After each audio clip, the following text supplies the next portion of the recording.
Hari ini episode spesial yang kalian tunggu-tunggu. Tutorial poligami.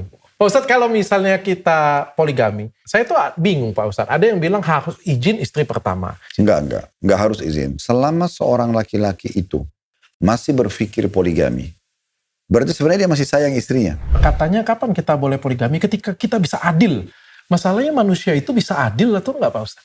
Adil itu dalam Islam di dua hal dok. Bukan segala hal. Tidak semua orang artinya bisa mempraktekkan poligami. Banyak orang di luar sana yang pengen poligami Pak Ustadz. Kapan sih kita itu boleh poligami? Dan bagaimana caranya Pak Ustadz? Nggak ada orang yang bahagia kalau istrinya lebih dari satu Pak Ustadz. Satu aja konflik Pak Ustadz. Apalagi kalau kita ngomong 4 ya, 3, 2, apalagi 4. Kok satunya arahnya ke situ?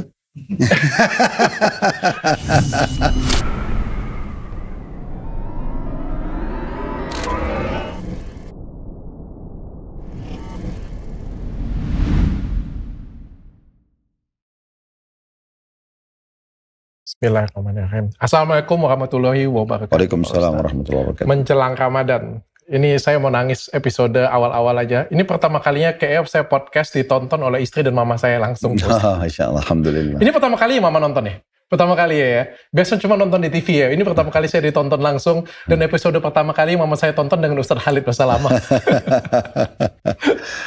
Terima kasih. Hari ini episode spesial yang kalian tunggu-tunggu. Tutorial poligami. Wah.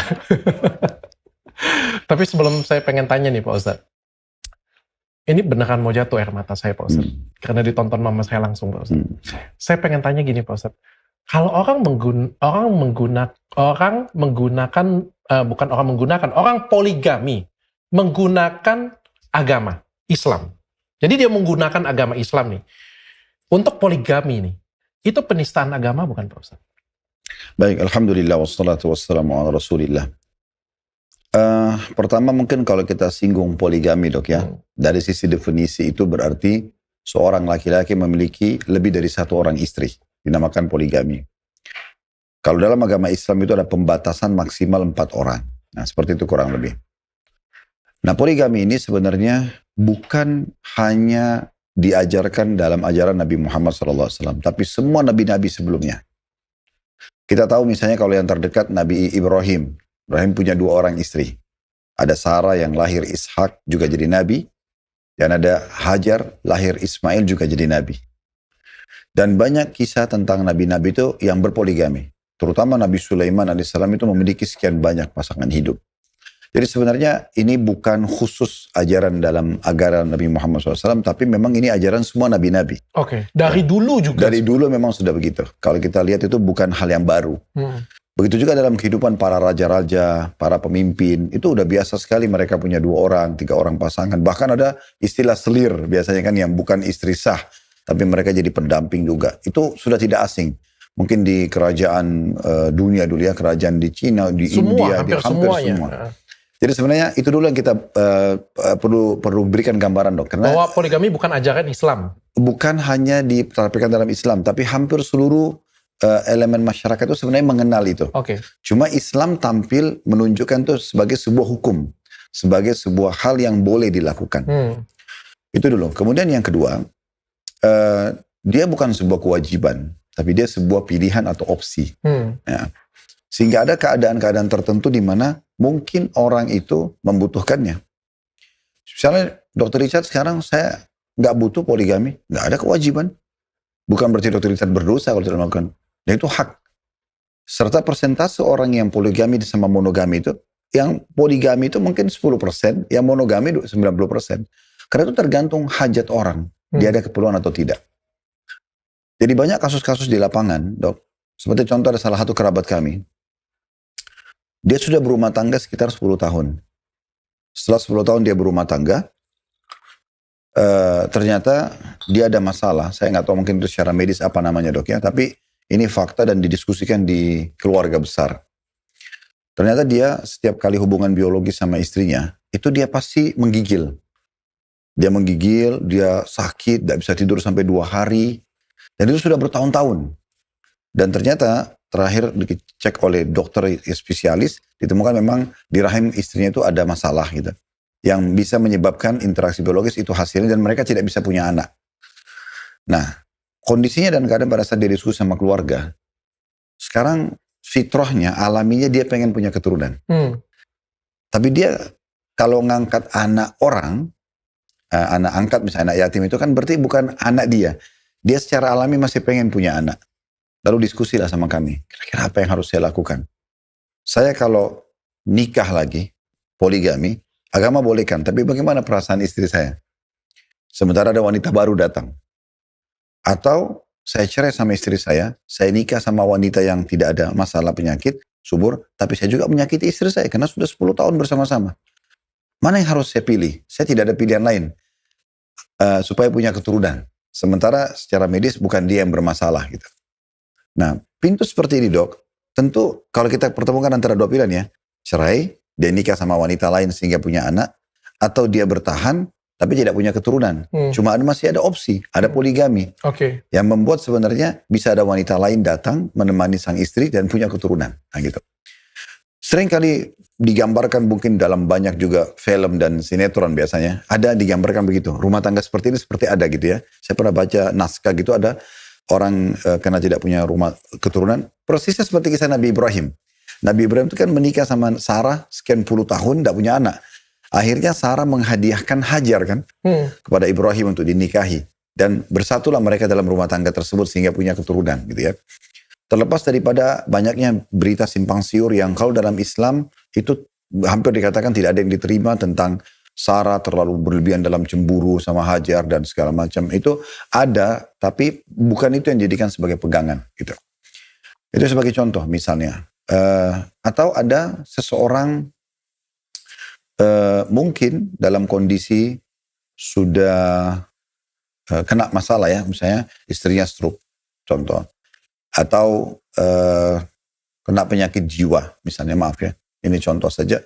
Terus kemudian mereka nggak bisa, kebutuhannya tidak terpenuhi. Sementara si laki-laki ini masih membutuhkan. Kalau dia nggak ada pasangan yang melayani dia, dikhawatirkan istri yang hilang akal ini gak bisa menemani dia, atau orang yang stroke yang harusnya malah dia yang melayani, sementara dia ini masih ada gejolak biologis dan hal yang serupa dengan itu. Maka di saat seperti ini sebenarnya bisa hadir poligami itu. Ada kebutuhan untuk adanya poligami. Ini semua kita datangkan dulu supaya persepsi tentang kenapa sih harus ada poligami, kan itu terjawab dulu di sini karena dia hadir sebagai opsional. Ya. Memberikan jalan keluar, kalau kita lihat maslahat mudaratnya akan lebih besar maslahatnya. Nah seperti itu. Sebagaimana tadi saya bilang, bukan keharusan semua muslim harus poligami. Gitu kan. Dan banyak contoh kasus di masyarakat. Contoh misalnya ada orang yang tugas di luar negeri. Itu banyak sering terjadi tuh. Istrinya misalnya tinggal di Indonesia, dia sendiri di Amerika. Dan dia tidak bisa, kecuali dia harus 6 bulan, 3 bulan, karena di sana bisnisnya misalnya, atau studinya, atau apa saja.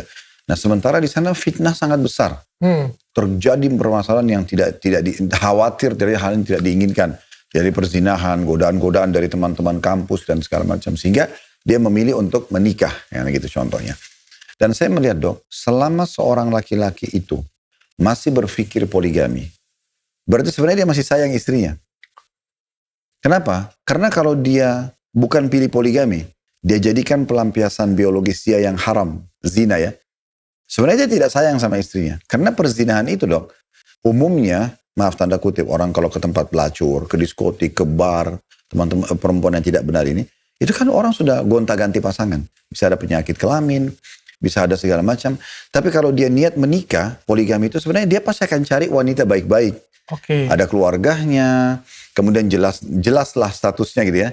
Dan menikah itu berarti menandakan dia juga memuliakan wanita tersebut. Dia bukan datang, bayar, pergi. Ini orang akan menjadi pendamping hidupnya, akan menjadi sahabat istrinya, akan menjadi ibu anak-anaknya dan seterusnya. Nah seperti itulah. Walaupun memang dari semua kasus-kasus poligami tadi yang kita ceritakan sebagai opsional, ada juga celah di mana kalau seorang muslim merasa dia ingin menyempurnakan agamanya. Dalam arti kata, saya rasa saya sudah jalanin semua perintah agama. Seperti saya seorang praktisi dok. Kenapa saya praktisi poligami? Tidak ada hubungannya sama syahwat sebenarnya. Tapi lebih kepada, saya ini faham, ini adalah contoh dalam agama. Walaupun dia hukumnya bisa arah sunnah, artinya pilihan boleh kerjakan, boleh tidak. Tapi saya sebagai figur agama, saya harusnya bisa menjadi contoh bagi orang. Ternyata ada loh, poligami itu yang sehat. Tidak selamanya seperti yang digambarkan, oh pasti akan ribut kedua orang istri. Kalau dokter lihat istri saya duduk, mereka duduk ngobrol, makan sama-sama, pergi sama-sama, jalan sama-sama. Anak-anak kami ketemu satu sama yang lain. Dan itu menjadi rutinitas keluarga kami gitu. Tidak ada sesuatu lagi jarak di antara kami. Dan itu terjadi. Selain taufik atau Allah yang memudahkan itu, juga karena kami menjalankan dengan cara yang benar. Oke. Ya. Makanya seringkali ada orang yang bertanya di pengajian, Ustaz, kan laki-laki ya, Ustaz, poligami kan boleh dalam Islam. Dan tidak harus izin istri kan? Saya bilang ya, secara peraturan hukum memang begitu.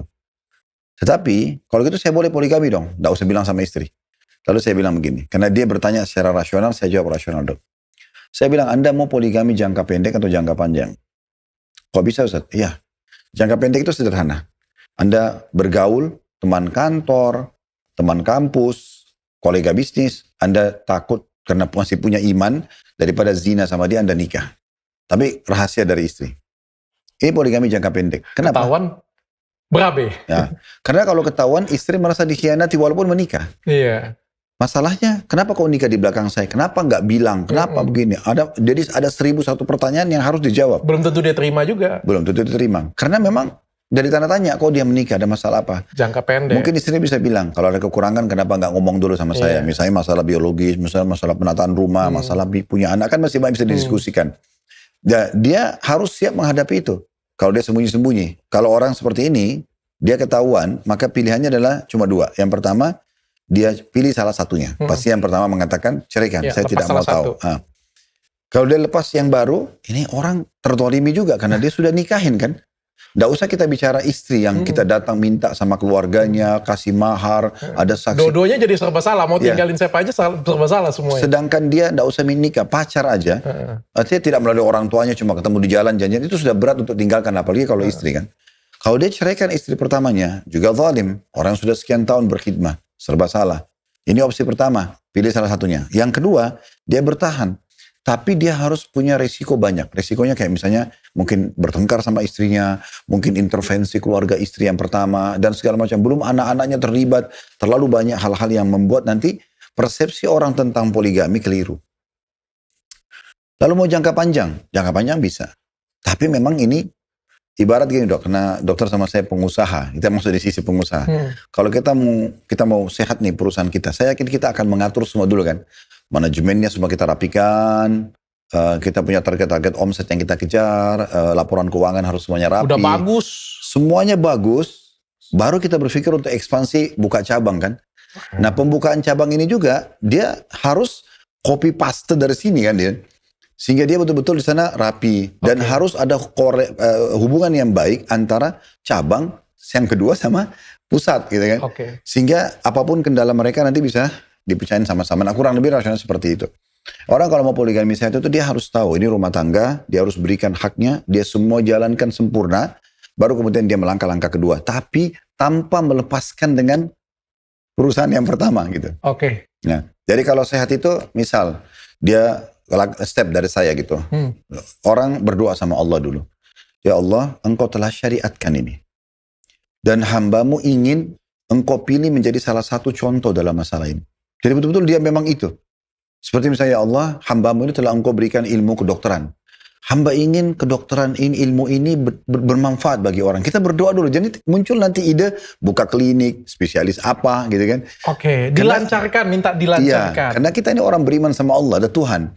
Kita minta dulu sama Allah. Jadi kalau Allah melihat memang kita ini orang yang pantas, nanti Allah akan mudahkan. Kalau enggak nanti Allah akan urungkan niat kita dengan caranya. Kita nggak tahu. Disusahin, ada aja masalah. Ya, mungkin bukan disusahin, mungkin lebih kepada kita punya pertimbangan banyak. Sehingga akhirnya kita tidak melangkah, gitu kan? Ya, ini tahap yang pertama sih. Dia berdoa sama Allah. Yang kedua, dulu Pak Ustadz. Kita belum ini Pak Ustadz. Nanti kita masuk ke tutorial. Pak Ustadz. Bukan. Saya mau kasih globalnya. Nanti kita diskusikan. Jadi nanti dia yang kedua, setelah dia berdoa, dia harusnya memang memaksimalkan dulu yang ada. Kayak dia jalankan tugasnya lah, kewajiban dia. Dia harus betul-betul memberikan hak istrinya, dia memberikan hak anaknya, royal sama mereka, sehingga dan royal dan loyal sama mereka. Karena itu semua karena Allah yang perintahkan, gitu kan. Baru kemudian yang ketiga memang dia harus pendekatan diri kepada agama. Dia sama istrinya sama-sama terus belajar. Terus mempelajari syariat Allah ini, terus lebih dekatkan diri kepada Allah dengan segala macam ibadah, semua sudah berusaha dikerjakan, udah rapi banget semuanya. Nah, terus sudah sama-sama niatnya sudah menuju ke akhirat nih. Bagaimana kita dapat terbaik nanti di surga. Nah, baru kita bisa buka pintu itu. Sehingga dia betul-betul tuh stepnya berapi sekali. Dan itu pun nanti kita lihat bagaimana Allah mudahkan. Allah punya cara. Artinya enggak asal-asalan aja Pak Ustadz? Tidak. Oke, inilah dia tutorial poligami ala Ustadz Khalid Basalamah. Tapi sebelum kita mulai, sarung yang saya pakai ini adalah sarung mangga Jaguar Songket. Sarung ini dibuat dari mesin Jaguar dengan teknologi tertinggi dan mutakhir, sehingga menghasilkan produk dengan nilai yang tinggi. Terus juga sarung mangga Jaguar Songket ini memakai bahan teteron rayon. Jadi kalau pengen order, silakan ke www.banggabersarung.com. Kita semua bangga bersarung mangga. Dan bagi kalian semua emas. Kemarin 2,7 juta, 2,8, sekarang tembus 3 juta rupiah. Gila, luar biasa emas ya. Bagi kalian supaya pengen jualan emas, silakan jual ke pusatmas.id. Aku pengen tanam saham ke sini kayaknya. Gila, harga emas luar biasa. Ini kalian di sana ada tempat untuk ngecek kadar emas karatnya berapa. Jadi kalian nggak punya surat emas, perhiasan patang, nggak usah khawatir. Kalian tinggal datang ke sana, kalian tinggal cek real, pakai alat, nggak bisa bohong-bohong, nggak bisa tipu-tipu, dan kalian bisa jual dengan kadar emas tertinggi saat itu juga. Jual emas dengan rasa aman, silakan ke pusatmas.id. Pak Ustadz, kita minum teh dulu sedikit Pak Ustadz. Ini teh, ini favorit saya yang ketiga Pak Ustadz.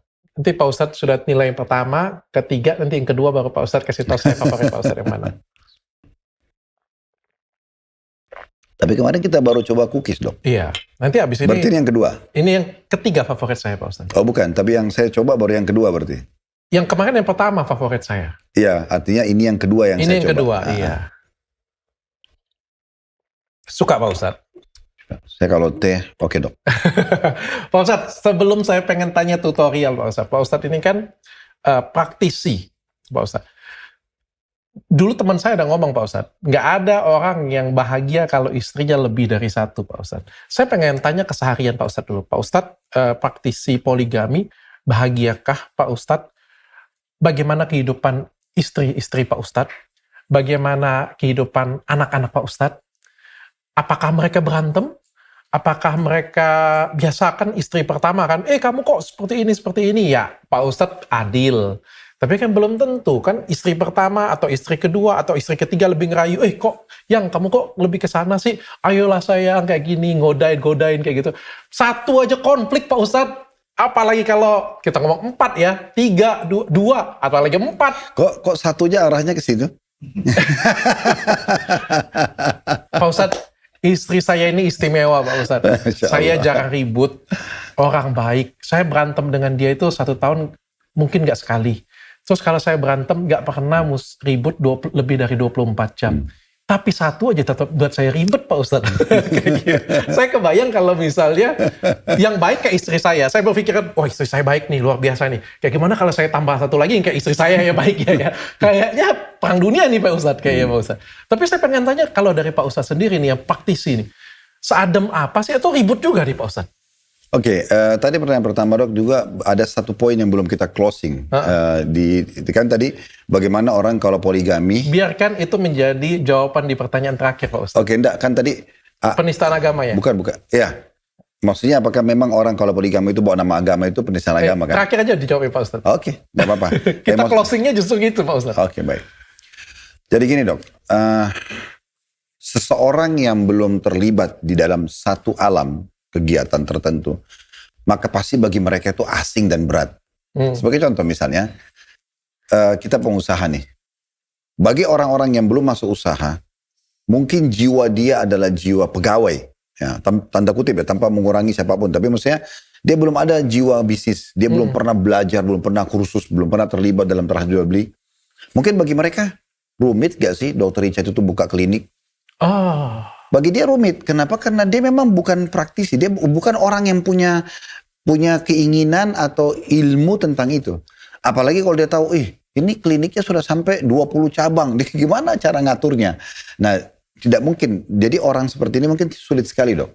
Nah, orang-orang seperti ini yang biasa memiliki persepsi negatif. berarti dia itu asal-asalan jalan dengan, berarti dia itu mungkin dia sebenarnya rugi, cuman dia, orang banyak menebak segala macam. Tapi apakah kita perlu terpengaruh dengan tebakan mereka? Nggak perlu. Karena kita yang melakukannya gitu kan. Jadi mungkin kita mulai dulu dari poin pertama, persepsi yang kadang-kadang muncul itu dari orang memang yang tidak tahu. Tidak punya ilmu, tidak punya keinginan, dia tidak pernah lah terlibat dengan alam itu. Pasti yang pertama negatif mereka lihat. Apakah itu dunia bisnis, apakah itu dunia perang, ya, apakah itu dunia apa sajalah, semua itu pasti akan sama. Nah sekarang poligami ini kalau dijalankan dengan baik dok ya, maka saya pribadi, saya praktisi, saya belum melihat ada hal negatif dari kehidupan kami, belum pernah saya tidak melihat itu. Karena bagi saya libatkan Allah dulu, saya selalu berdoa. Waktu istri pertama saya menikah, yang beliau turunan Chinese Muslim itu, saya bukan bilang sama beliau, saya mau poligami. Saya hanya minta sama Allah, ya Allah, hambamu ini ingin mempraktikkan salah satu dari syariatmu ini, mudahkan. Saya setelah berdoa begitu, saya dikagetkan karena beliau datang ke saya, dan beliau mengatakan, kenapa nggak poligami? Beliau yang nawar? Iya, itu faktanya. Dia bilang. Jadi saya melihat ini, saya sambil melihat wajahnya, saya berpikir, ini tidak mungkin dari saya. Ini bukan dari Pak Ustadz yang pertama kali ngomong? Bukan, saya belum ngomong. Jadi saya cuma berdoa sama Allah, ya terserah Allah saja. Dan di awal-awal dok, waktu beliau berulang-ulang bahasakan ke saya itu, saya bilang nanti aja deh, saya belum siap. Di awal itu, nanti aja, mungkin ada waktunya nanti. Tapi saya tetap aja optimis, kayak bilang kalau memang Allah mudahin ya sudah, Allah mudahin caranya. Nah mungkin setelah 4 tahun kami berumah tangga, akhirnya terbukalah pintu pernikahan yang kedua, dan saya tidak ada sesuatu yang kita sembunyikan ya. Kita langsung membahasakan, bertemuan dan segala macam. Alhamdulillah semua berjalan dengan baik. Dan itu seterusnya estafetnya begitu. Jadi saya kalau menikah ya saya bahasakan. Tetapi memang mungkin banyak hal-hal teknis kecil-kecil yang itu kalau dibahas rinci sekali dok ya. Contoh misalnya memang kalau seseorang itu mau menikah poligami, selain dia niat karena itu ibadah, dia juga mencari orang mungkin yang secara fisik, secara karakter, mungkin secara apalah yang lainnya, seperti misalnya kalau dia punya sumber income itu tidak sampai menyakiti pihak yang pertama. Sehingga dia merasa ini kayak melengkapi hidup satu sama yang lain. Nah, karena maaf ada orang kadang-kadang istrinya baik nih, dari keluarga baik-baik segala macam. Dia nikahnya dari wanita yang tidak benar, wanita malam. Alasannya, saya kan poligami dalam Islam boleh. Daripada saya zina, tapi yang dinikahi perempuan gak benar. Akhirnya mau gak mau, si istri ini pun merasa, ini ada penyakit gak sih? Ini orang ini pakai sihir gak sih? Ini orang beragam macam. Jadi banyak kecurigaan. Ya, tapi kalau dia menikah sama seorang hafidzah Quran, anak pesantren, misal, dari keluarga yang baik-baik, sopan, pasti akan banyak sekali hal-hal yang teknis kecil itu yang memunculkan pertanyaan itu akan terjawab dengan sendirinya. Bahkan pernah gini dok, ada satu ibu, mu'alaf dia, datang ke kantor, minta ketemu sama saya, harus ketemu. Sementara tradisi saya nggak ketemu sama perempuan, kecuali memang ada yang temanin mahramnya. Mahram itu kayak suami atau adiknya atau pamannya atau ayahnya gitu. Waktu dia datang nangis-nangis di kantor. Waktu itu sudah menjelang maghrib. Harus ketemu Ustaz Khalid. Sudah diingatkan sama teman-teman staf. Ustaz Khalid gak ketemu kalau sama ibu sendiri. Tapi saya penting, saya darurat, nangis-nangis. Laporlah security ke kami. Saya bilang, oke, gini aja. Ibu itu suruh masuk, tapi kita duduk rame-rame. Jadi bukan beliau sendiri sama saya. Duduklah kita rame-rame. Ada apa bu? Ustaz, saya ini mu'alaf, ceritalah dia. Terus kemudian dia bilang, saya ada masalah. Suami saya mau poligami, Ustaz.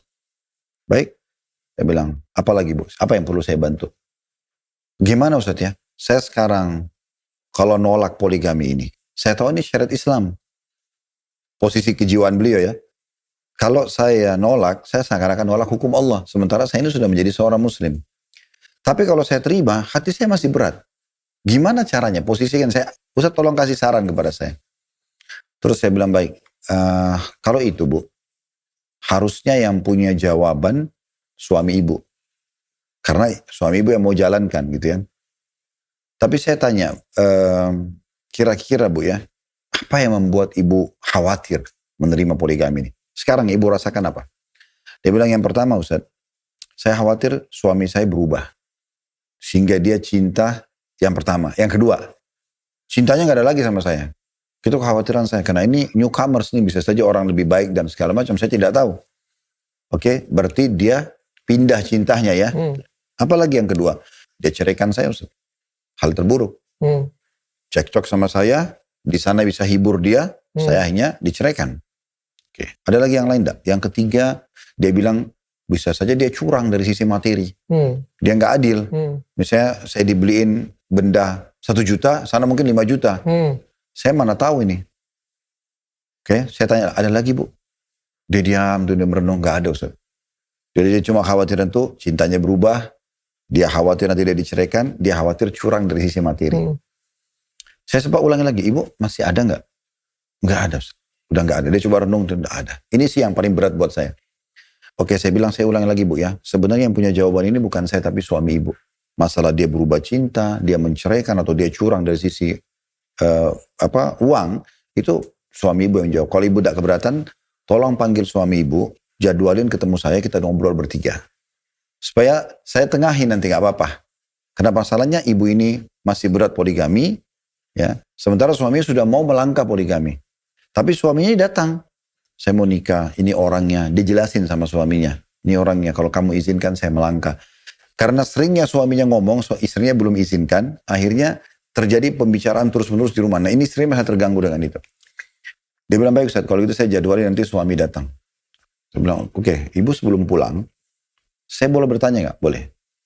Ini kalau seandainya Bu ya, kalau seandainya suami Ibu waktu kita tanya nanti, pada saat datang, karena saya tidak kenal suami Ibu juga saya baru kenal sekarang. Kalau seandainya pada saat nanti kita tanya suami Ibu, Pak, ini Ibu, istri Bapak ini, khawatir setelah Bapak menikah, nanti cintanya pindah sama istri yang baru. Bagaimana jawaban Bapak? Ini kalau seandainya suami Ibu mengatakan begini, oh enggak, saya pasti akan lebih cinta istri pertama saya. Dan dia jamin itu. Misal, kira-kira bagaimana? Terus yang kedua, saya belum butuh jawaban dari Ibu, saya bilang tunggu sampai tiga-tiganya ini kan. Yang kedua, kalau seandainya dia berjanji tidak akan menceraikan. Ada masalah apa-apa akan dibicarakan baik-baik.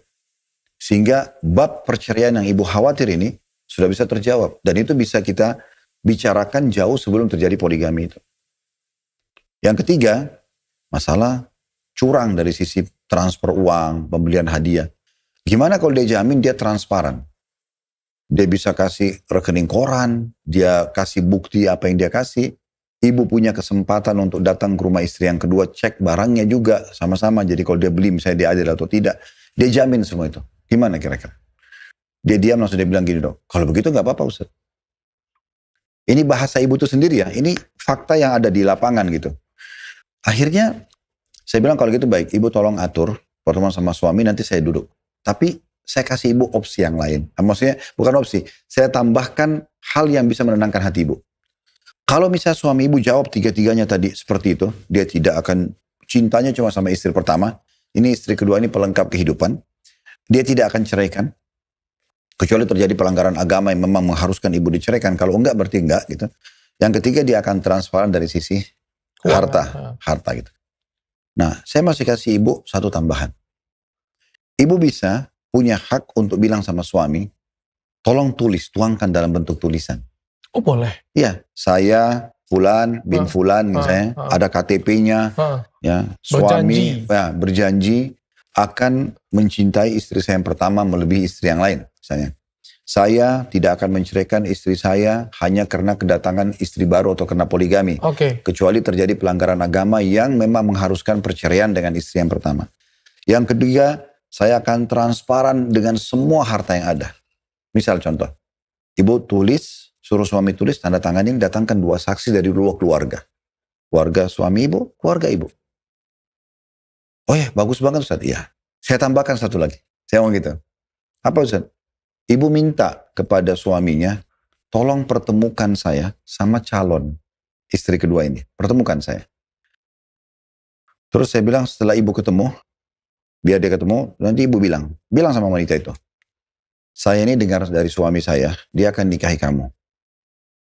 Ada hal yang mengganjal nih. Sekarang saya sudah hidup 10 tahun, 15 tahun. Sekarang saya merasa suami saya cinta sama saya. Saya khawatir kalau mau datang, ini mengganggu cinta istri suami saya. Pindah ke kamu, ini gimana? Apa jaminan kamu dengan itu?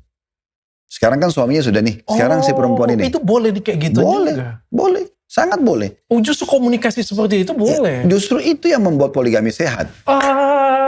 Kebanyakan jangka pendek kali ya. Nah, jadi nanti dia bilang begitu. Pasti newcomers ini umumnya, dia akan bilang, oh enggak, pasti kakak lebih desainer. Pasti itu umum, orang baru datang gitu kan. Iya. Dan Enggak lah, saya akan menghargai kakak juga kayak gitu punya. Kalau ceweknya baik ya, poligaminya jangka panjang benar ya. Makanya kita bicara tadi dari keluarga yang baik-baik dong. Memang keluarga yang mau menjadi istri, mau membangun rumah tangga sama-sama dan segala macam. Yang kedua, nanti kalau setelah nikah sama kamu ini, terus tiba-tiba suami saya berubah dan dia menceraikan saya. Apa jaminan kamu nih? Saya nggak mau bercerai. Rumah tangga ini sudah saya bangun, saya sudah pindah dari rumah orang tua saya. Apa jaminannya? Kalau dia kasih jaminan, saya justru akan nanti membantu suami kita untuk supaya tidak cerai. Supaya begini, kita diskusikan sama-sama. Contoh, ini jawaban misalnya. Yang ketiga, kalau tiba-tiba suami saya curang, kita ini curang. Kamu dibeliin barang 20 juta, saya cuma 10 juta. Kamu ditransportasi, saya tidak. Apa kira-kira jaminan kamu? Saya akan buka semua apa yang saya dikasih oleh suami kita. Benar ya? Oke, tulis. Tuangkan dalam bentuk tulisan. Sama dengan suami tadi. Tulis. Saya Fulana bin Fulana akan menikah dengan suaminya Fulan ini. Ya, dan saya berjanji bahwasanya cinta suami kami hanya untuk atau lebih kepada istri pertama. Terus kemudian yang kedua adalah nanti saya juga akan membantu untuk tidak terjadi perceraian. Kalau ada pertikaian akan melibatkan sama-sama. Saya juga akan terbuka, transparan dengan apa semua yang saya dikasih. Oh, boleh seperti itu? Boleh. Dia tanda tanganin, datangkan 2 saksi. Saya bilang, Bu, setelah itu, Ibu masih punya hak untuk istikharah. Ibu sholat 2 rakaat, minta sama Allah petunjuk. Doa istikharah itu, Dok, cukup panjang. Tapi di akhirnya begini. Kurang lebih artinya, ya Allah, kalau seandainya perkara ini, misalnya dia sebutkan di situ, pernikahan suami saya, Fulan bin Fulan, dengan perempuan Fulana binti Fulan ini. Baik buat urusan agama kami, dunia kami, akhirat kami, mudahkan dan berkahi. Kalau perkara pernikahan dia ya, mereka berdua nih, buruk buat agama kami, dunia kami, akhirat kami, alihkan kami dari itu, alihkan orang itu dari kami, maksudnya masing-masing sudah tidak membutuhkan, dan tentukanlah kebaikan dimanapun itu berada, dan buatlah kami menerimanya. Itu artinya rupanya ya? Iya, itu doa istikharah, dengan sholat 2 rakaat minta petunjuk. Kalau hati ibu setelah itu tenang, ibu bertawakal kepada Allah. Ibu tawakal. Berserah saja. Berserah kepada Allah. Dan ibu berpikiran begini, ini endingnya Dok ya, saya bilang sama dia. Setelah kalau ibu betul-betul mau menerima menjalankan itu, ikhlaskan niat karena Allah, dan ibu ambil sisi positifnya. Apa sisi positifnya? Poligami itu, sisi positifnya adalah meringankan beban sang istri. Karena di saat dia sendiri, dia akan harus maksimal melayani terus suaminya. Tapi di saat dia poligami, dia hanya melayani di hari malamnya saja. Contoh misalnya seseorang punya 2 orang istri. Senin di sini, Selasa di sini. Maka hari Selasa, istri pertama nggak ada lagi tugasnya untuk melayani suaminya. Dia hanya melayani di malam dia saja. Sehingga di hari yang bukan malam suaminya, itu dia bisa silaturahim keluarga, dia bisa olahraga, dia bisa ikut pelatihan apa. Banyak hal yang bisa dilakukan. Dibandingkan dia harus standby dari pagi sampai malam, kapan suaminya butuh, apa yang ini, apa itu, segala macam. Nah seperti itu Dok. Nah itu kalau dari sisi pernikahannya istri. Nah ini kisah ini sebenarnya melengkapi tadi ya. Jadi yang saya temukan dalam poligami kami, kalau saya tadi dokter tanya pribadi, saya melihat istri saya akur saja. Gak pernah ribut Pak Ustadz? Bukan masalah gak pernah ribut Dok. Arah menuju kadang-kadang ada cekcok itu ada. Normal, manusiawi. Anak dokter misalnya yang pertama sama kedua, seakrab apapun ada saja kadang-kadang poin yang bisa membuatkan terpicu. Mereka malah berantem terus Pak Ustadz. Ya. Bukan, tapi kan ada saya titik temunya Dok ya. Iya. Nah, tapi habis berantem mereka damai lagi sih Pak Ustadz. Disitulah kebijakan kita sebagai dirut perusahaan.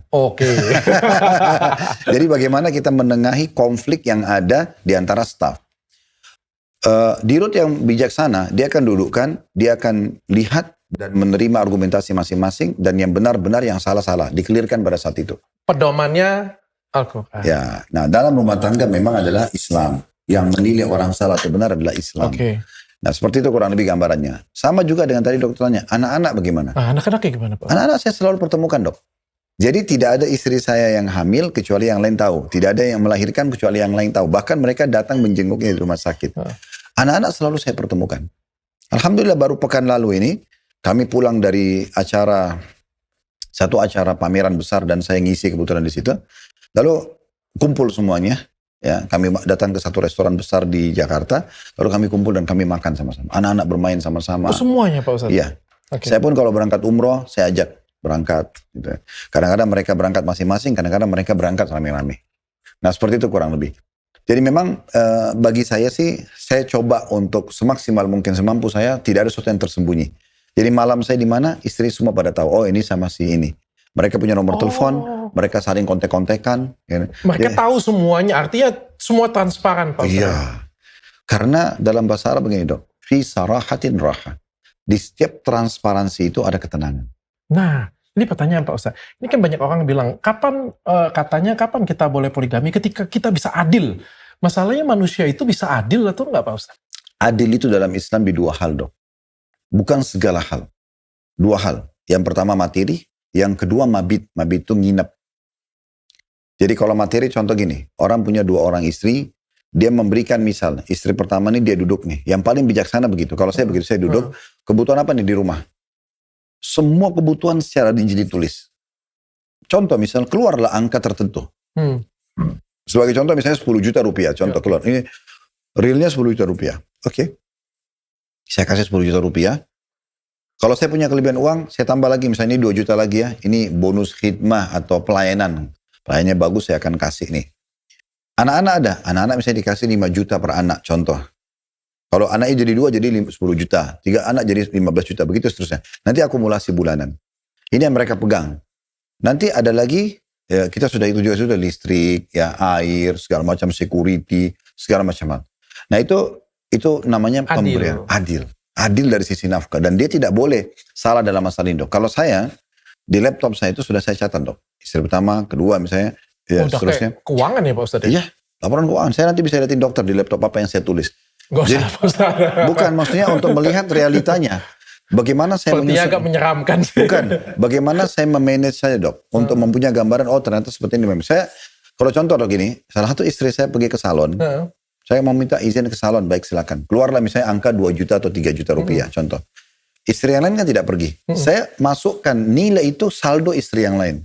Oh. Kayak misalnya ini 3 juta rupiah nih, berarti yang masing-masing dapat saldo 3 juta rupiah. Oke, adil. Iya, yang ini misalnya minta tolong, saya mau bantu keluarga saya. Baik, ini silakan ambil. Berapa kemudian silakan. Berarti yang lain punya saldo. Oke, ya, satu dapat, semua dapat. Iya, yang tidak itu kalau misalnya hal-hal urgent. Kayak misalnya yang ini sakit, nggak mungkin biaya sakitnya dikasih ke ini. Itu nggak mungkin. Okay. Contoh. Tapi kalau pakaian, saya kalau pulang umroh dari luar negeri, saya kalau beli semua sama. Beli semua. Okay. Mungkin perbedaan di warna gitu kan dan segala macam. Nah itu salah satu contoh. Satu uang, satu lagi waktu ya berarti. Waktu. Nah waktu ini mabit dok. Idealnya adalah semalam. Tetapi tergantung kesepakatan.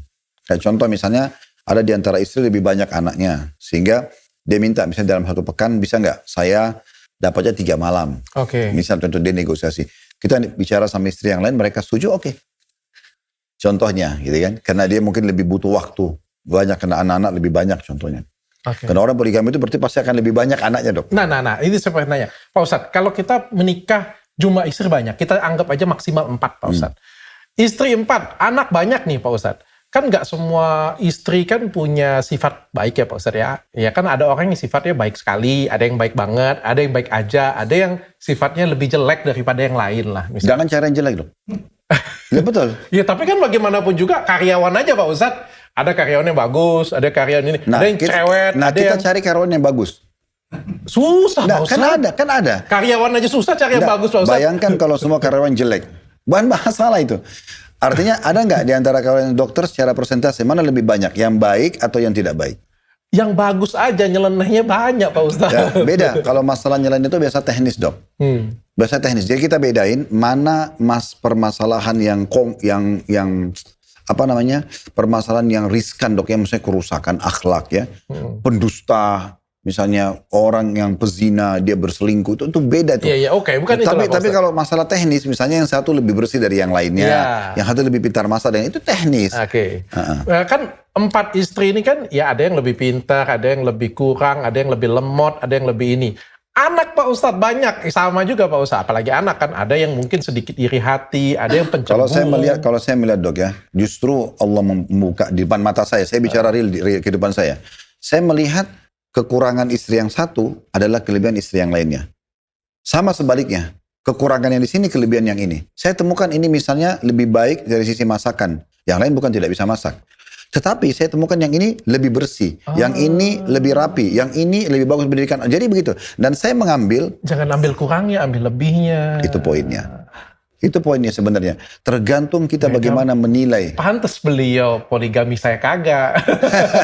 Beda mindsetnya jauh, beda mindsetnya. Ya, karena saya melihat satu kelebihan itu lebih baik kita nilai daripada kekurangannya. Okay. Ada hadits Nabi begini, Dok. Janganlah seorang suami mukmin laki-laki membenci istrinya yang mukminah. Kalau dia menemukan satu kekurangan, dia akan temukan kelebihan di sisi yang lain. Oke. Jadi maksudnya kita lebih lihat sisi kelebihannya. Kita sudah pilih dia sebagai pasangan hidup kita, ya sudah kita lihat sisi positifnya. Kalau ada misal, kalau saya pribadi, saya temukan misalnya di istri saya, si A punya kekurangan nih. Saya coba susun, Dok, kekurangan dia apa? Masalah dia apa? 1, 2, 3, 4, 5. Skala prioritas yang mana? Misalnya satu ini tentang masalah kebersihan. Saya akan fokus dulu perbaikin itu. Oh, oke. Saya akan terus kalau datang, saya diskusi. Kadang-kadang saya ngajak nginap di satu hotel. Nih lihat nih penataannya. Lihat nih begini. Lihat dikasih tahu maunya kita bagaimana. Iya, itu ya. Ya. Karena banyak suami kadang-kadang tidak membahasakan tapi berharap istrinya paham. Dari mana? Ya seperti berdoa tapi nggak mau berusaha ya Pak Ustadz ya. Sekarang seorang pemilik perusahaan maunya pegawainya semua paham tapi dia belum pernah mengadakan pelatihan. Teori itu, kamu kan sudah harus tahu butiran-butiran yang tanda tanganin. Belum tentu orang baca semua. Okay. Bagaimana kita datang, kita luruskan, kita didik dia menjadi karyawan kita yang berprestasi. Oke, setuju saya Pak Ustadz. Pak Ustadz, saya jadi penasaran Pak Ustadz. Kan kali kalau saya dengar sampai setengah cerita ini, tidak semua orang artinya bisa mempraktekkan poligami. Banyak orang di luar sana yang pengen poligami Pak Ustadz. Kapan sih kita itu boleh poligami? Dan bagaimana caranya Pak Ustadz? Kalau bagaimana caranya tadi Pak Ustadz sudah kasih tahu kan? Kapan sih kita tuh layak dan kita itu nganggep pantas kita itu poligami? Semua orang, Dok, mau jadi sukses. Iya benar sih. Tapi kira-kira siapa yang akan sukses? Itu pertanyaannya kan? Iya. Orang yang mau belajar, orang yang mau bekerja keras, baru dia bisa sukses. Kalau mau poligami nggak mau, semua mau. Laki-laki pasti begitu. Iya, tapi kan apakah kaya ya? Apakah dia? Iya. Tapi sama. Mau kaya nggak mau. Mau jadi sarjana nggak mau. Mau pejabat nggak mau. Tapi nggak ada upaya. Dia nggak pernah belajar, dia nggak pernah tekunin, dia nggak pernah apalah gitu. Itu tidak bisa. Oke, apabila apa Pak Ustadz? Apabila apa? Oke. Sekarang kita masuk lebih dalam membahas masalah ini, Dok. Kira-kira seperti apa gitu kan? Kapan saya layak lah? Kapan saya layak untuk poligami? Ya, kalau saya melihat setelah tadi melalui step itu, Dok. Kalau saya melihat ini gini, poligami itu kan bab tertinggi di bab nikah ya. Bab tertinggi di bab nikah. Ya, jadi kalau pernikahan awal menikah itu kalau saya melihat seperti masih SD. Ya, nih. Dia masih 25 tahun suaminya, 20 tahun istrinya. Masih baru meraba sama-sama. Itu kayak orang masih baru anak SD. Masih harus dipandu terus gitu kan. Nah nanti dia mulai, ada anak itu mulai lagi dia pindah ke SMP. Satu anak. Mungkin kalau anaknya sudah banyak, itu sudah SMA gitu ya. Ada orang mungkin dia cuma satu rumah tangga, dia istri sama anaknya. Ada juga orang dia istri sama mertuanya. Dia istri sama iparnya. Dia istri sama orang tua dia selain mertuanya. Jadi banyak yang komponen rumah tangga yang dia sudah atur. Ini kan sudah mulai levelnya sudah beda lagi. Nah sampai nanti level kuliah. Jadi kuliah itu orang sudah S1 selesai. Masih ada kan S2, ada S3, ada profesor. Nah sebenarnya poligami itu di tingkat profesornya itu. Jadi kalau kita mau suruh anak SD, ayo ikut di kelasnya profesor ini. Apa yang dia paham gitu. Atau SMP kita paksain, nggak bisa dong. Nggak bisa. Jadi kapan dia layak? Kalau dia sudah sampai pada level memang layak. Dia punya edukasi yang cukup. Dia punya hubungan yang baik dengan Tuhannya Allah Subhanahu Wa Taala dengan baik. Karena ini adalah perintah agama kan. Sebagai contoh gini Dok. Saya pernah ditanya oleh seorang da'i, Ustadz. Di satu wilayah saya itu tablik akbar di Sumatera waktu itu. Saya nggak usah sebutin wilayah juga nama beliau.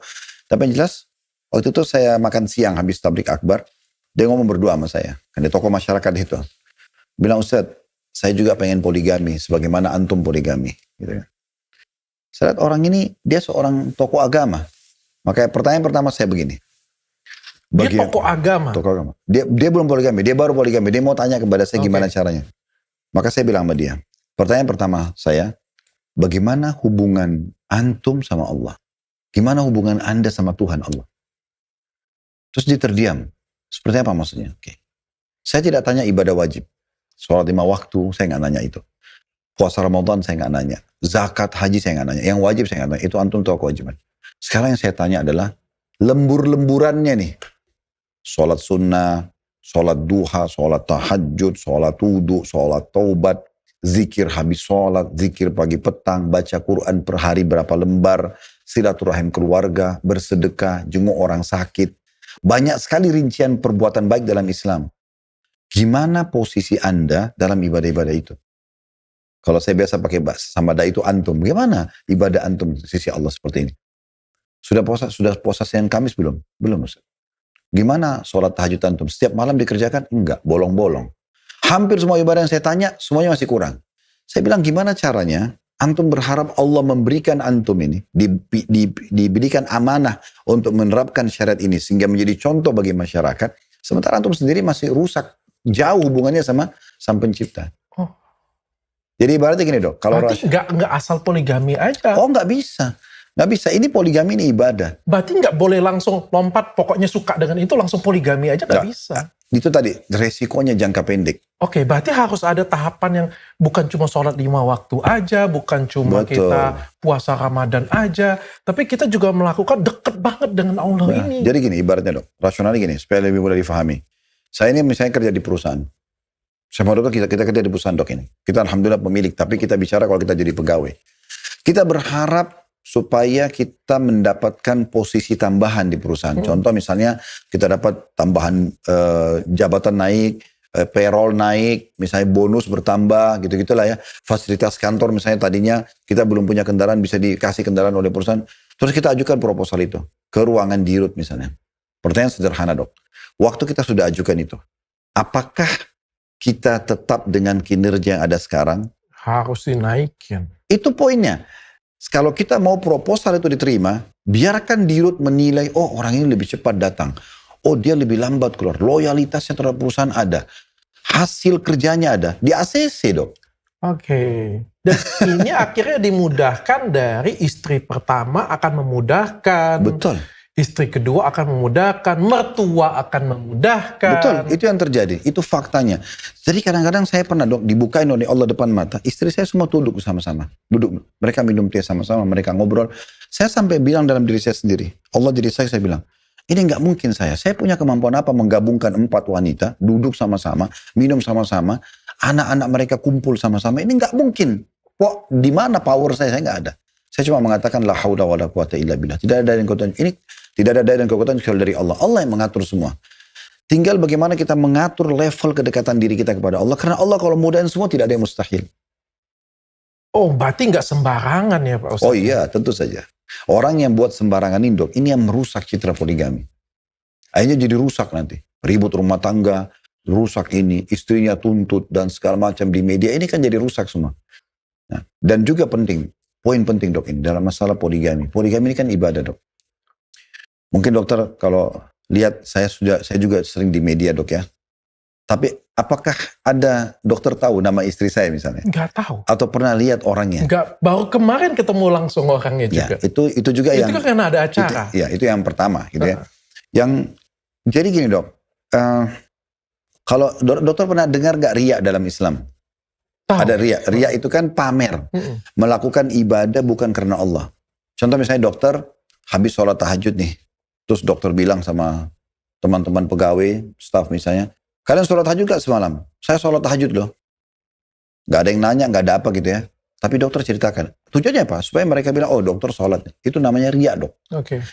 Riya itu sedikit pun bisa menghancurkan amal. Poligami itu ibadah.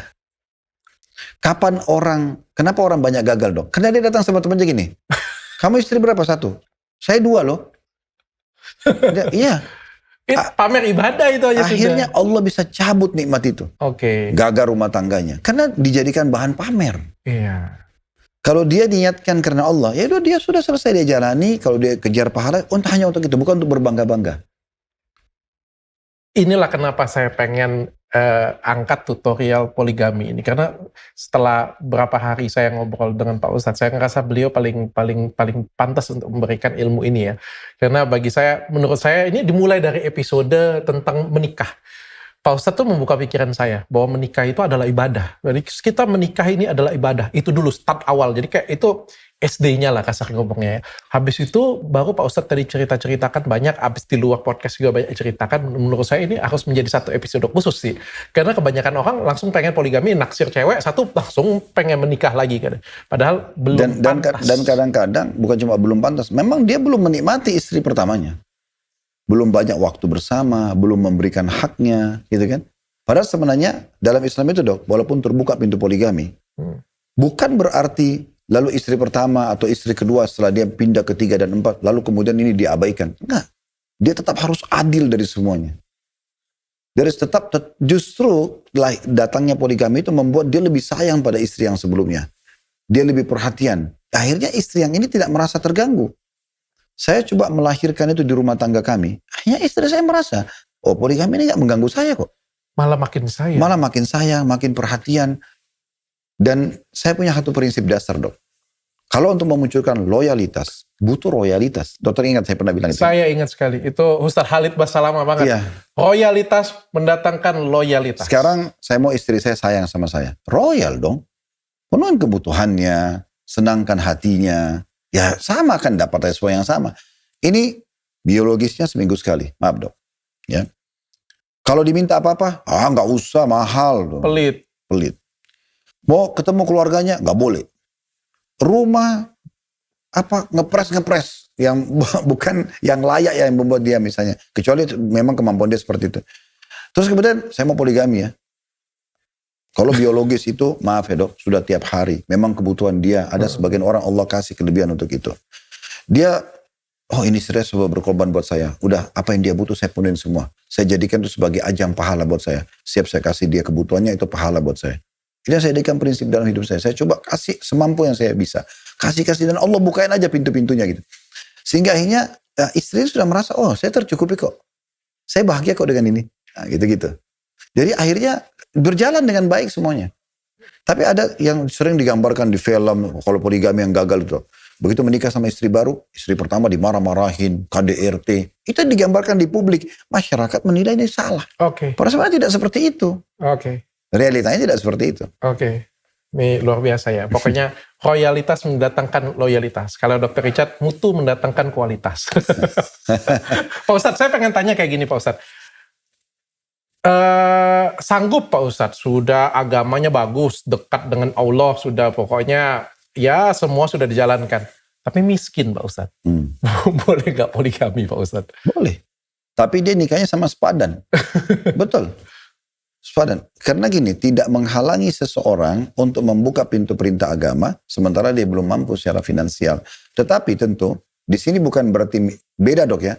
Dalam Islam itu beda definisi fakir sama miskin, beda. Fakir itu seseorang, kalau dokter pernah lihat, dengar penerima zakat. Ada 8 golongan penerima zakat. Pertama sama kedua itu fakir dan miskin. Ini dibedain definisinya. Kalau fakir itu seseorang yang tidak tahu mau makan apa hari ini apalagi besok. Kalau ini tidak direkomendasikan poligami. Betul. Karena dia makan aja susah. Susah. Dia mau kasih makan apa orang gitu kan. Tetapi kalau miskin beda dong. Miskin itu punya income, tetapi masih pas-pasan. Kadang-kadang ngasih kurang. Nah ini berbeda. Bisa saja dia menikah sama wanita lain, tapi wanita itu karir. Bisa saja wanita itu mungkin bisa membantu dia mengembangin bisnisnya. Sehingga kedatangan dia membantu, kan itu beda. Kolaborasi bersama. Aku tuh ingat jadi ya kasus kemarin. Jadi kalau misalnya gajinya UMR kayak gitu punya ya, menikah poligami, tapi seperti yang Pak Ustadz tadi bilang ya, semua syariatnya, semua sudah dijalankan semuanya, ya tapi gaji UMR, tapi menikah ya sama-sama punya ini, itu masih boleh ya Pak Ustadz ya? Ya, dan dia nikah sama orang sepadan dok, maksudnya gini. Sepadan. Misal contoh income, ini contoh angka ini tolong cuma sebagai contoh tanda kutip ya. Dia punya income 20 juta per bulan. 4 juta boleh nggak Pak Ustadz? Kalau 4 juta boleh nggak poligami Pak Ustadz? Contoh, saya kasih contoh dulu di angka tadi yang saya sudah sebut. Kalau 20 juta poligami biasa aja Pak Ustadz? Belum tentu. Di kehidupan Jakarta belum tentu dong. Kan gitu. Belum kontrakannya, belum transportasinya, belum ini, belum kalau ada anak berapa orang, itu belum tentu. Tapi, makanya saya bilang angka lupain dulu. Tapi kalau misal angka 5 juta, 20 juta misalnya. Dia udah tahu nih, dia kasih istrinya 10 juta. Dia masih punya 10 juta misalnya. 10 juta ini bisa dipakai sama dia. Maka dia pikir dia bisa menikah dengan wanita lain yang mungkin angkanya kurang lebih sama. Nah seperti itu cukup. Nah sehingga dia bisa membagi. Dan dia cari orang yang sepadan. Kalau dia cuma bisa kasih satu istri 10 juta per bulan misalnya. Jangan, dan ini sudah untuk nafkah bulanan. Beli makanan segala macam gitu ya. Jangan dia nikah sama wanita yang bedaknya aja sudah 10 juta. Otomatis dia nggak bisa. Dia harus bisa yang bisa mengelola ini ya, sepadan namanya. Iya. Perawatannya aja di Athena sudah. Pusing gue. Apa? Tapi memang ada orang dok, mampu secara finansial. Mungkin dia punya ratusan miliar per bulan. Sekarang dia poligami. Ya mungkin saja dia ke Athena. Bukan mustahil kan gitu. Iya. Ya tadi kan kita kasih contoh kalau orang yang pas-pasan. Pak Ustadz, kalau misalnya kita poligami, izin dengan istri pertama. Saya tuh bingung Pak Ustadz. Ada yang bilang harus izin istri pertama. Ada yang bilang tanpa izin istri pun juga boleh. Tapi Pak Ustadz kan kemarin sudah jelasin bahwa tergantung ini mau poligami jangka panjang atau jangka pendek. Tapi kalau sebenarnya secara aturan, itu kita harus izin atau nggak izin? Nggak harus izin. Tetapi kan gini dok. Kita harus melihat pasangan hidup ini kan partner dok ya. Partner ya. Sehingga sering komunikasi, sering diskusi, itu penting banget gitu. Termasuk dalam masalah-masalah seperti ini. Karena orang yang poligami dengan tidak melibatkan istrinya, pasti dia jadi beban dok. Pasti jadi beban dia. Karena dia akan kepikiran terus gimana nanti kalau ketahuan, bagaimana. Itu kan semua bisa tertepis dan menenangkan dia di saat memang dari awal dia sudah diskusikan. Dok, percaya nggak dok? Saya banyak menemukan di masyarakat. Karena saya ini, kalau ini kan kita bersama dengan banyak manusia. Saya pernah isi di satu kampus di kota Makassar waktu itu. Gabungan seluruh fakultas gitu kan. Setelah saya isi pengajian. Terus ada pada saat saya pulang, waktu itu saya masih pakai nomor yang dulu. Sekarang sudah saya ganti karena sudah terlalu nyebar gitu ya. Terus ada tiba-tiba yang WA, bukan WA, waktu itu masih BBM. Masih BlackBerry waktu itu ya. Assalamualaikum warahmatullahi wabarakatuh. Ustaz, boleh saya bertanya? Boleh. Apa hukumnya seorang laki-laki menikahi 3 wanita sekaligus? Hukumnya. Poligami tapi dia nikah langsung sama 3 orang. Bisa nggak? Barengan? Dia barengan. Saya jawab secara teori agama. Saya bilang boleh, tapi masing-masing penuhi syarat. Misalnya dia nikah sama istri pertama, ada walinya, ayahnya, ada mahar, ada 2 saksi, kalimat akad selesai semuanya, baru dia pindah ke akad nikah yang kedua. Tidak bisa satu akad untuk 3. Pindah ini secara hukum. Kita kan dia tanya hukum, saya jelasin hukumnya. Setelah selesai dia bilang, iya jazakallah khair, terima kasih Ustaz. Saya penasaran. Saya tanya balik. Kenapa akhi? Akhi itu saudara laki-laki kan, bisa kita panggil sama muslim begitu. Kenapa akhi bertanya masalah ini? Apa jawaban dia? Saya bukan seorang akh, bukan seorang laki-laki, saya seorang ukht. Seorang perempuan, dia bilang. Oh ya?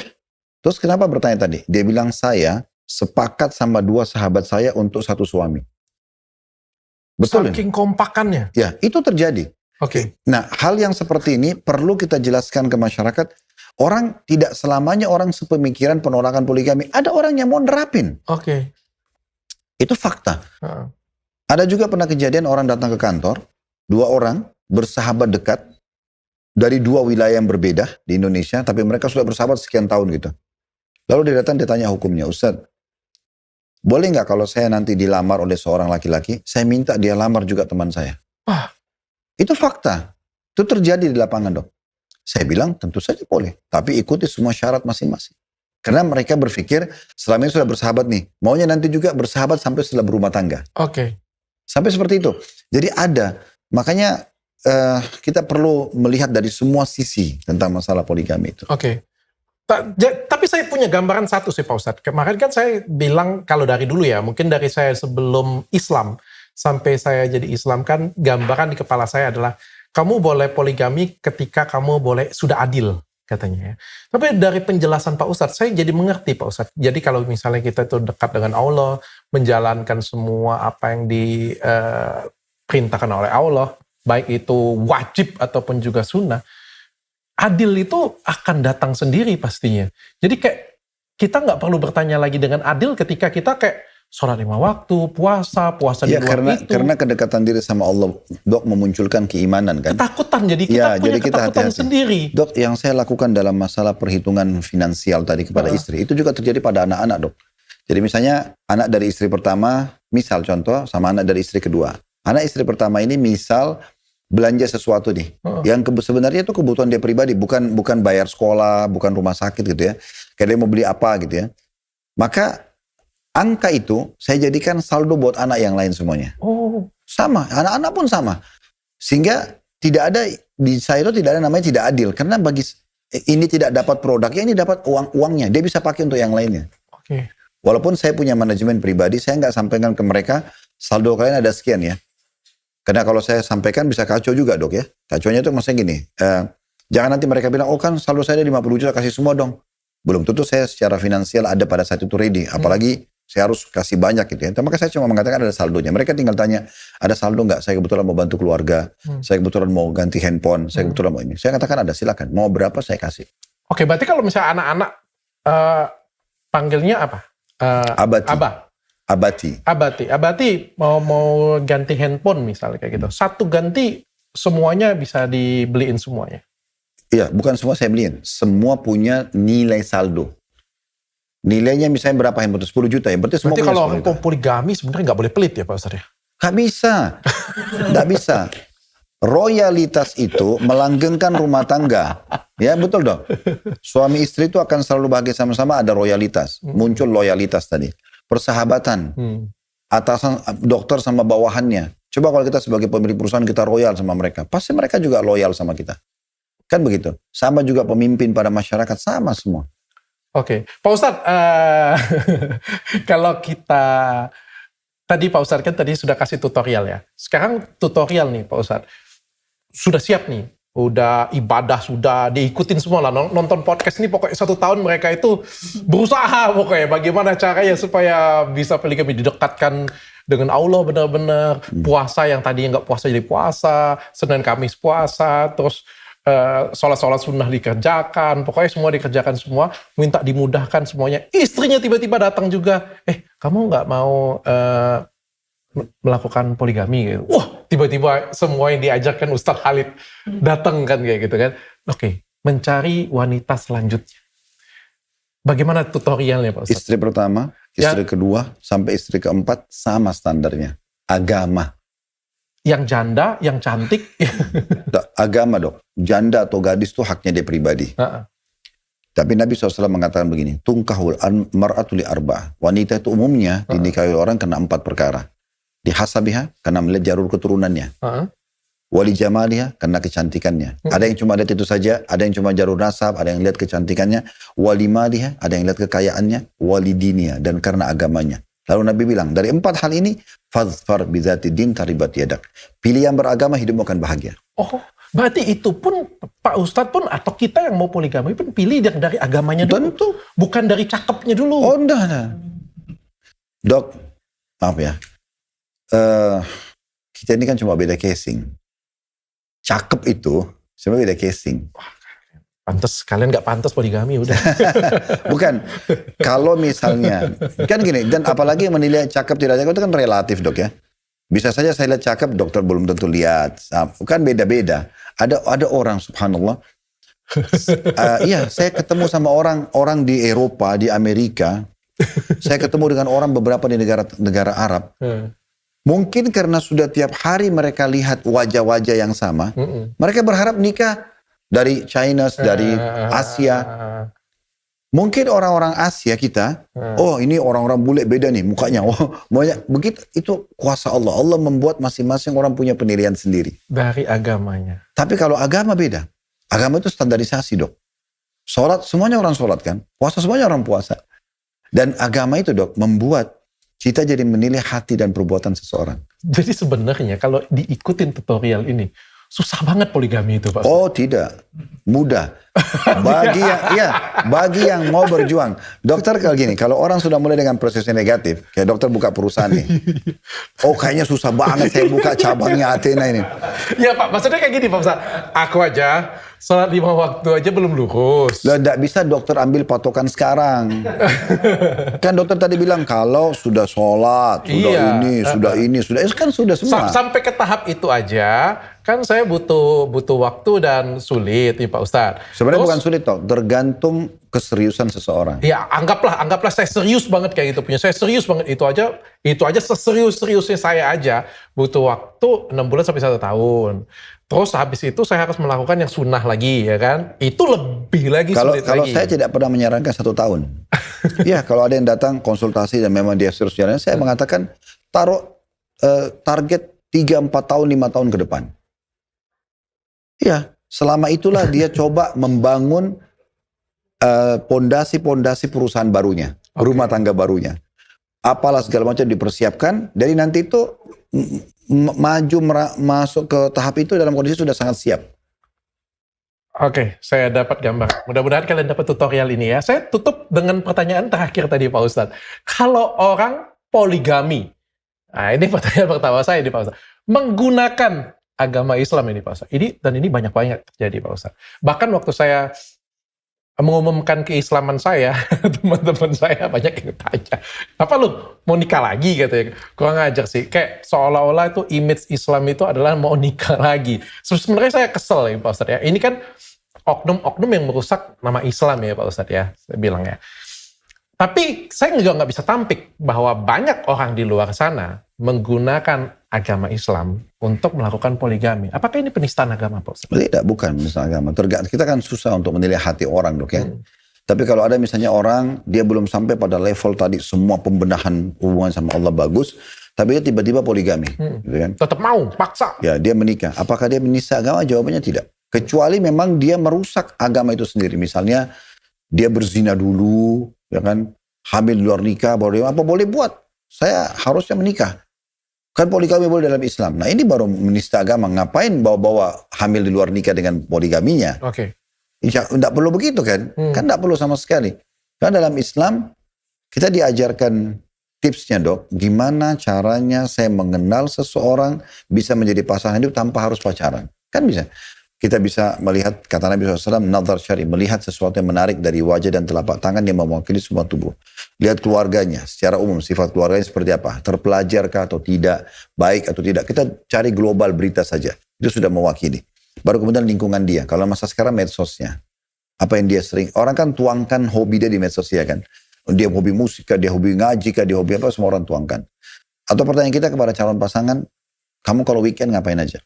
Oke. Orang bisa kalau gitu waktu santai. Oh saya ke diskotik, saya ke karaoke. Oh saya ke masjid. Itu kan bisa menilai. Baru kemudian dia istikharah. Nah sudah cukup. Oke, berarti orang-orang seperti itu tidak menistakan agama, tapi mereka itu adalah poligami jangka pendek. Ya, dan itu akhirnya dia menyusahkan diri sendiri. Menyusahkan diri sendiri. Karena memang dia cuma menunggangi agama, bolehnya agama, tapi dengan cara dia. Oke. Terima kasih Pak Ustadz sudah kasih wejangan dan terima kasih tutorialnya.